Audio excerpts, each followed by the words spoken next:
tient à faire le point pour toute la nation sur où nous en sommes 65 jours après mon entrée en fonction.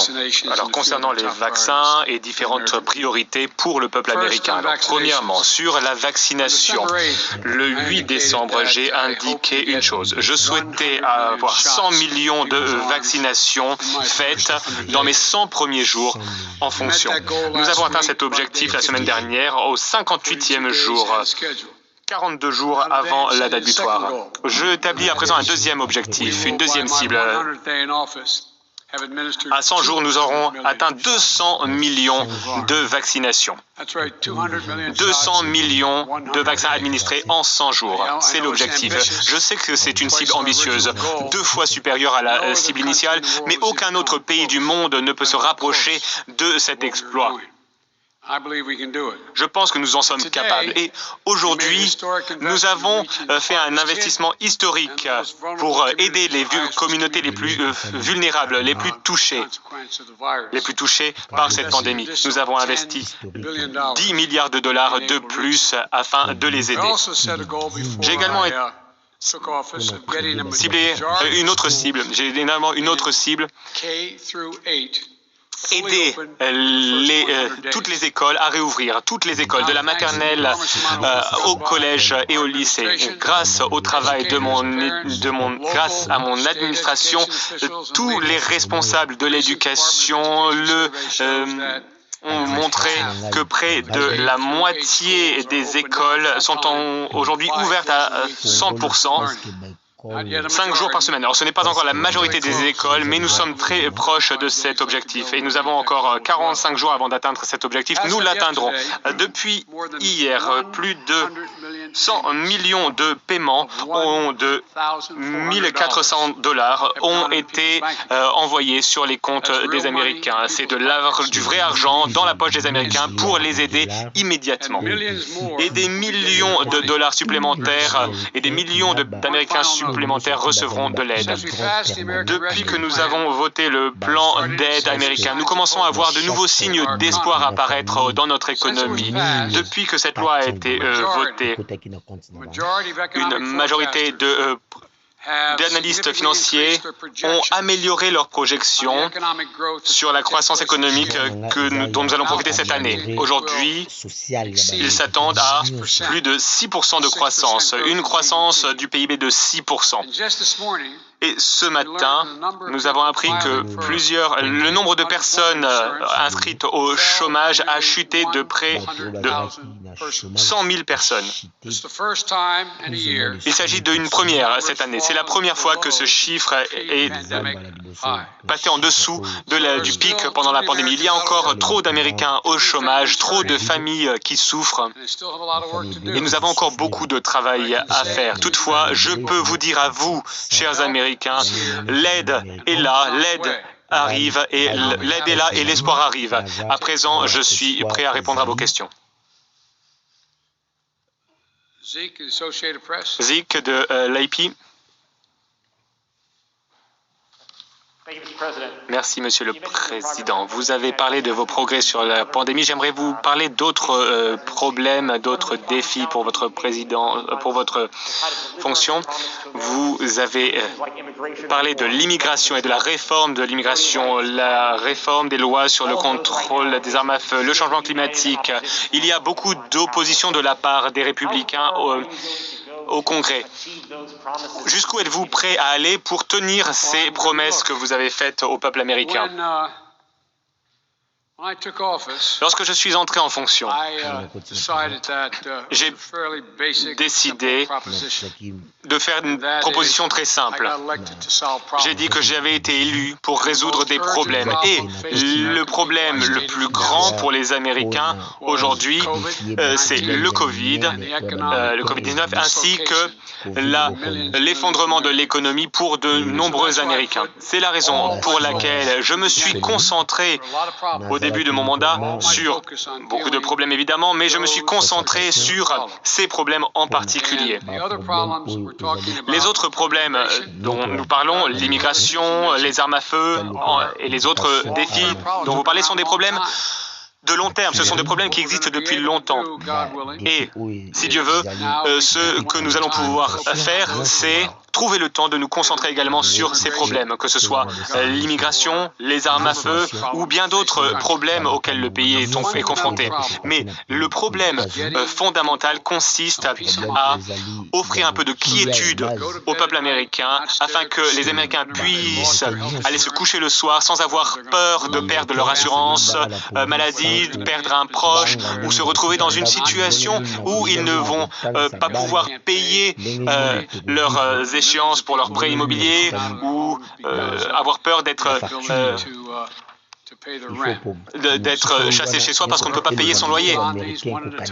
Nous allons travailler sur tous les problèmes, nous allons essayer de travailler sur autant de problèmes que possible en même temps, mais ce sont les raisons pour lesquelles je me suis concentré sur quelques problèmes pour commencer. Mes collègues républicains vont devoir faire un choix.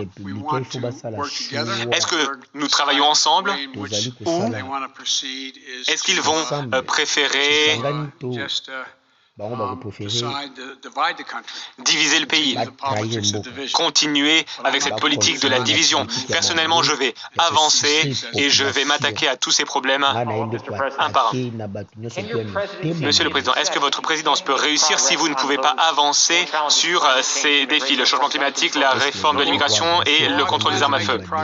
Je compte faire des progrès sur ces différents thèmes, mais ce sera aux Américains de décider.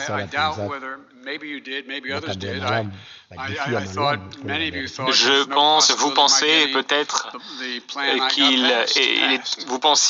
serait impossible de faire voter certains des projets que j'ai présentés au Congrès, mais ces projets sont passés, ces lois ont été votées, l'économie s'améliore. Alors nous pouvons voir ce qui va se passer. Tout ce que je sais, c'est que j'ai été recruté pour résoudre des problèmes, pas créer de la division. How about Yamiche? Yamiche, vous avez la parole.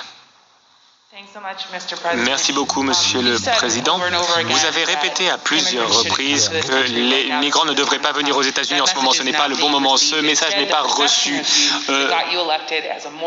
Vous avez été élu en tant qu'homme moral, décent. Et c'est pour ça que beaucoup de migrants arrivent aux États-Unis, car ils vous font confiance. Comment allez-vous résoudre cette tension et comment allez-vous choisir quelle famille peut rester et quelle famille doit partir, étant donné qu'avec cette nouvelle loi, il y a des familles qui peuvent rester aux États-Unis. Et avez-vous un calendrier ou un projet pour résoudre les problèmes de surpopulation dans les centres de détention, en particulier pour les enfants?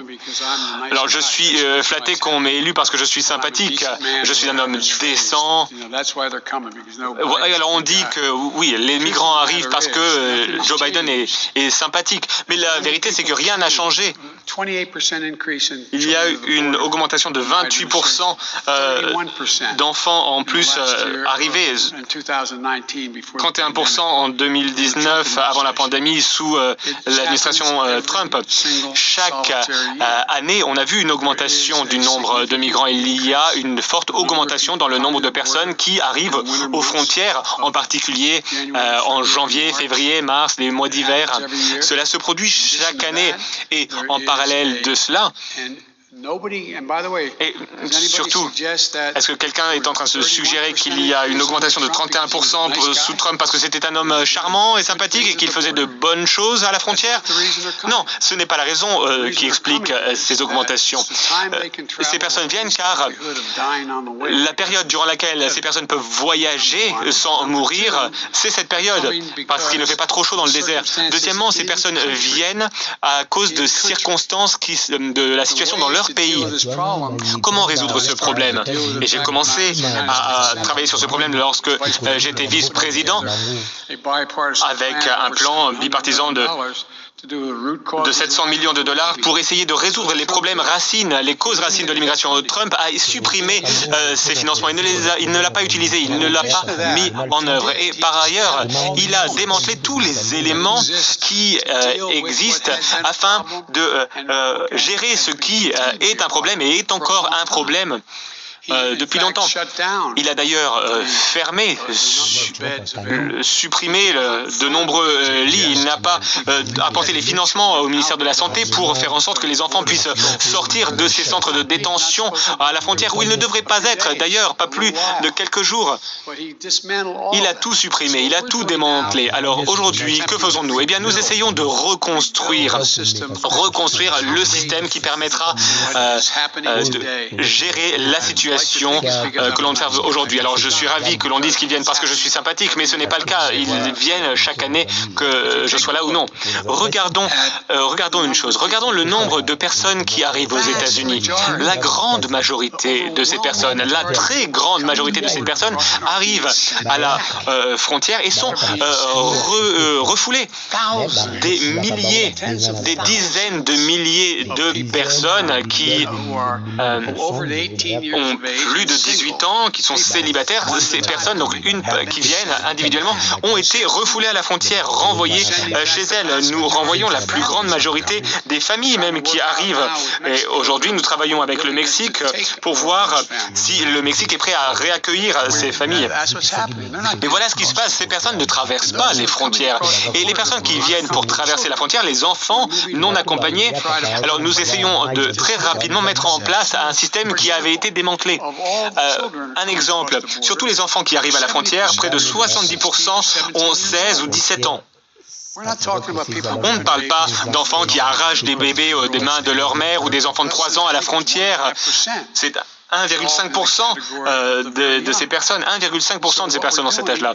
Que faisons-nous? Eh bien, nous offrons un espace afin de nous assurer que ces personnes puissent sortir de ces installations à la frontière.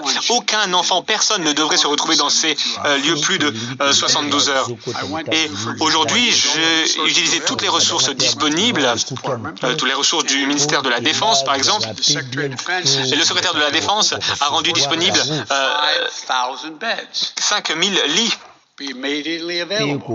disponibles immédiatement, 5000 à la frontière au niveau du Texas. Et donc nous reconstruisons les capacités qui auraient dû être maintenues et renforcées, ces capacités que Trump a détruites. Alors cela va prendre du temps.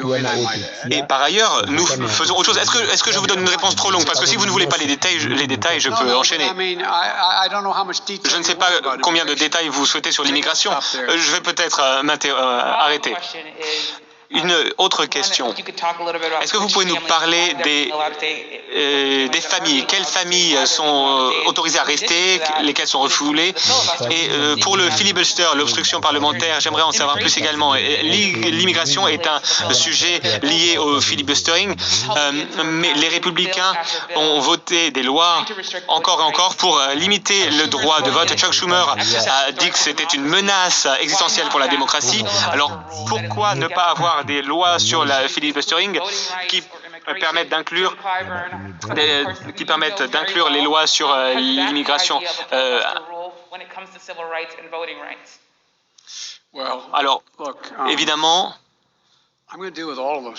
je vais gérer tous ces problèmes, mais il y a une question qui se pose, c'est que il y a un ordre de priorité, disons. Je vais aborder la première de votre deuxième groupe de questions. Les questions. Pourquoi est-ce qu'il y a des familles qui peuvent rester? Pourquoi des familles sont refoulées? Eh bien, le Mexique refuse de réaccueillir certaines familles. Le Mexico dit nous n'allons pas ouvrir nos portes à toutes ces familles, pas toutes.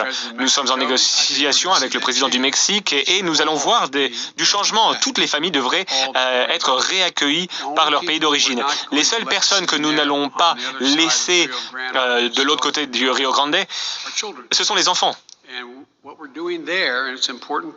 Et ce que nous faisons, et c'est important de le comprendre, je sais que vous comprenez, je n'insinue pas que vous ne comprenez pas, mais ce sur quoi il est important d'insister, c'est que la plus grande partie des personnes de moins de 18 ans qui arrivent aux États-Unis viennent avec un numéro de téléphone attaché à un bracelet ou un numéro de téléphone dans la poche aux États-Unis.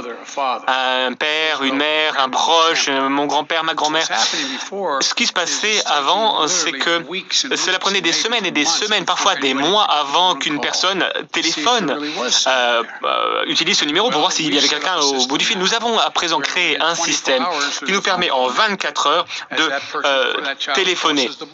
24 heures après l'arrivée de l'enfant, et il y a un système de vérification qui a été mis en place dès aujourd'hui afin de déterminer rapidement si il y a un trafiquant qui est appelé ou si le numéro correspond à la mère, au père ou aux proches de cet enfant. Nous établissons cela rapidement, nous voyons si c'est le père ou la mère. Le père peut dire « j'ai un certificat de naissance », eh bien dans ce cas-là, l'enfant est acheminé directement à son père ou à sa mère. C'est quelque chose qui va permettre de réellement réduire la population d'enfants dans ces circonstances ou ces conditions non acceptables, comme les centres aux frontières. Il y a deux solutions. Premièrement, il est possible d'acheminer l'enfant vers son proche et on peut organiser une audition, fixer une date. La deuxième solution consiste à placer les enfants dans un centre de services sociaux où il y a des lits, il y en a un petit peu partout dans le pays. Il y a également des ressources fédérales comme Fort Bliss pour que les enfants soient en sécurité et pour qu'on puisse s'occuper d'eux en attendant de voir ce qu'ils vont devenir. Alors oui, sur l'obstruction parlementaire, le filibustering, alors à ce sujet, je pense qu'il faut revenir à la situation lorsque je suis arrivé au Sénat. Il y a plusieurs années. Pour le filibustering, alors j'avais une carte avec moi, j'avais une fiche avec les statistiques, mais vous les connaissez certainement déjà. Par le passé,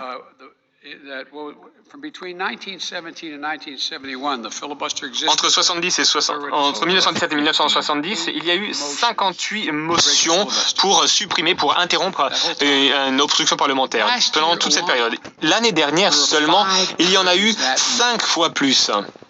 On voit donc que l'obstruction parlementaire a été abusée, utilisée beaucoup trop. Par le passé, il fallait être debout et parler encore et encore jusqu'à l'effondrement pratiquement.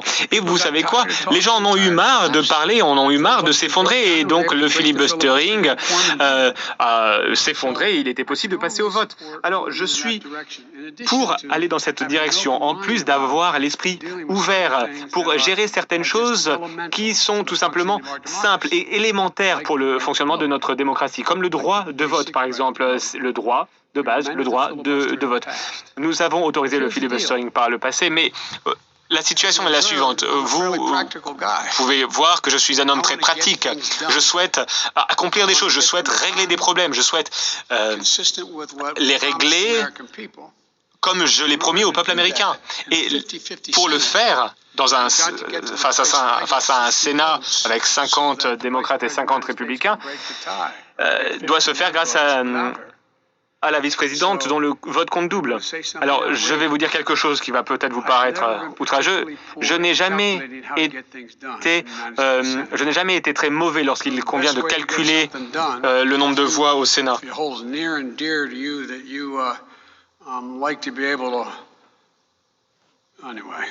Mais peu importe.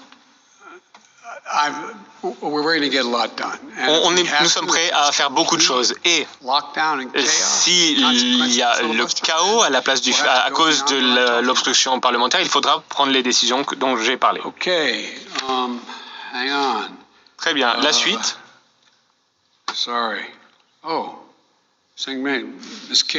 Alors, au prochain, Kim. Merci, Monsieur le Président. Alors, pour l'obstruction parlementaire, pensez-vous qu'il faudrait 60 voix pour mettre un terme à une obstruction parlementaire ou 51 voix? Si on peut arriver à 51, il n'y aurait pas de problème.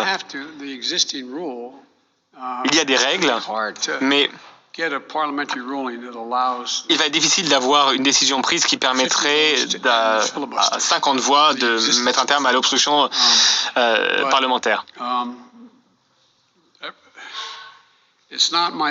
Mais évidemment, ce n'est pas mon domaine de prédilection. La décision ne m'appartient pas. Mais en parallèle, on peut déjà faire beaucoup de choses. On peut faire beaucoup de choses pour régler la question de l'obstruction parlementaire. Cecilia Vega.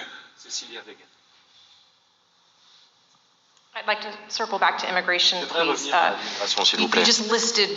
Vous avez énuméré les raisons pour lesquelles on vient dans notre pays. Vous parlez de pays qui existent dans les pays d'origine. Vous avez parlé du gouvernement précédent. Mais j'étais à la frontière, j'ai rencontré José qui avait 9 ans, qui a marché ici, qui est venu en marchant depuis le Honduras avec un autre petit garçon. Il avait ce numéro de téléphone dont vous avez parlé et il a pu appeler sa famille. Sa mère dit qu'elle est venue dans ce pays parce qu'elle pensait que vous n'expulsiez pas les mineurs non accompagnés. C'est pour ça qu'elle l'a envoyé depuis le Honduras tout seul. Donc vous dites que c'est la faute du gouvernement précédent. Mais vous dites, vous laissez entendre que des enfants pourront rester. Vous encouragez des familles comme celle de Joselle à venir. Eh bien, écoutez.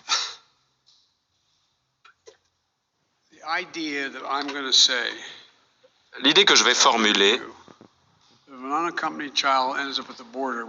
c'est que nous ne pouvons pas laisser un mineur non accompagné mourir de faim sur le bord de la route. Personne ne l'avait fait avant, à part Trump, et moi je ne le ferai pas. Je ne le ferai pas.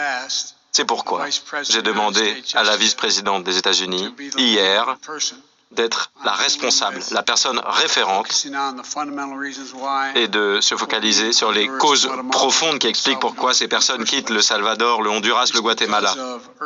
Pourquoi? En raison d'inondations, de tremblements de terre, pénurie alimentaire, violence criminelle.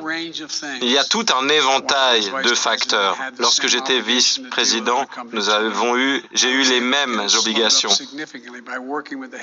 et j'ai travaillé avec des chefs d'État, avec les communautés, pour s'attaquer à ces causes profondes. Il y avait des pays où il y avait une violence criminelle énorme. Et des fois, parfois, on ne peut pas s'adresser aux chefs d'État parce qu'il y a de la corruption également. Mais nous allons nous adresser à des prestataires qui permettront de contribuer à réduire la violence criminelle. Lorsqu'il y a eu un ouragan, au lieu d'aller aider pour que les populations locales n'aient pas de raison de quitter leur pays parce qu'il n'y avait plus de logement, plus d'accès à l'eau, plus de moyens de subsistance, eh bien, nous n'avons rien fait précédemment, le gouvernement précédent. Nous allons accomplir beaucoup. Nous allons dépenser ces 700 millions de dollars et plus pour aider les gens. Et cette femme n'était pas à la table de sa cuisine et n'a pas dit « Écoute, j'ai une super idée, je vais faire... » Quel âge avait-il ou elle? Il a 9 ans, j'ai également rencontré un enfant de 10 ans. Elle ne s'est pas dit « Je vais envoyer un enfant de 9 ans pour un périple de 1000 km pour traverser le désert tout seul parce que Joe Biden est sympathique et il prendra soin de lui. » Mais quel acte désespéré de devoir prendre cette décision. On doit être dans une situation terrible et donc nous devons y remédier. C'est ce que la vice-présidente va faire. C'est ce que je faisais lorsque le président Obama m'a demandé de m'attaquer à cette question. J'étais en Turquie à l'époque. Il m'a dit « Il faut que tu reviennes et que tu t'occupes de ce problème ». Et donc nous avons mis au point un plan qui a eu des effets. Donc la question ici, c'est de savoir si nous allons avancer, si nous allons agir. Et il n'y a pas de réponse facile à cela. J'aimerais, est-ce que vous souhaitez que ces mineurs non accompagnés restent ici ou est-ce qu'ils doivent être expulsés? Eh bien, cette décision doit être prise dans la question de ce jeune garçon. Il a une mère chez lui. C'est pourquoi il va falloir trouver une solution pour qu'il puisse retourner chez sa mère. Vous parlez de situations terribles.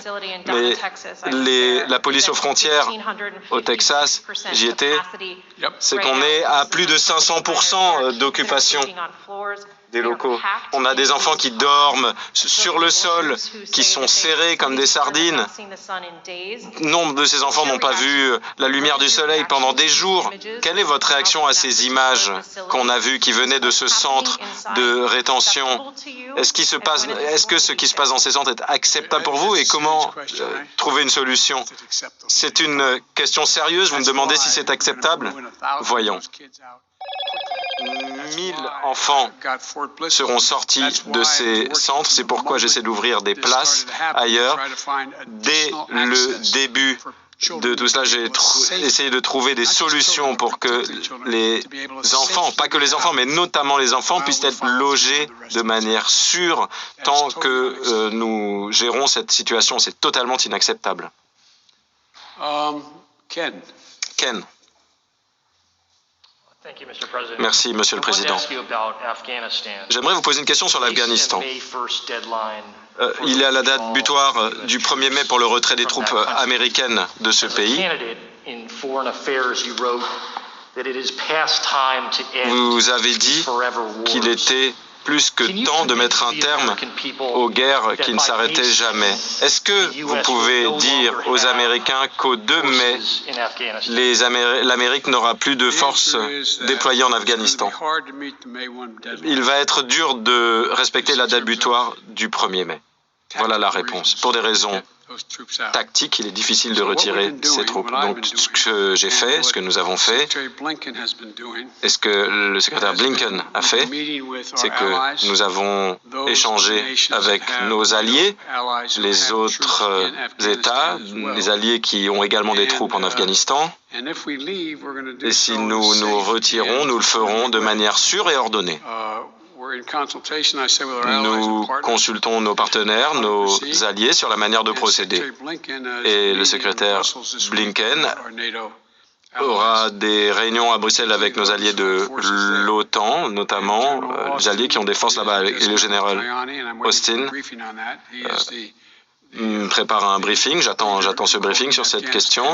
Il coordonne les opérations à Kaboul. Donc, il y a également un processus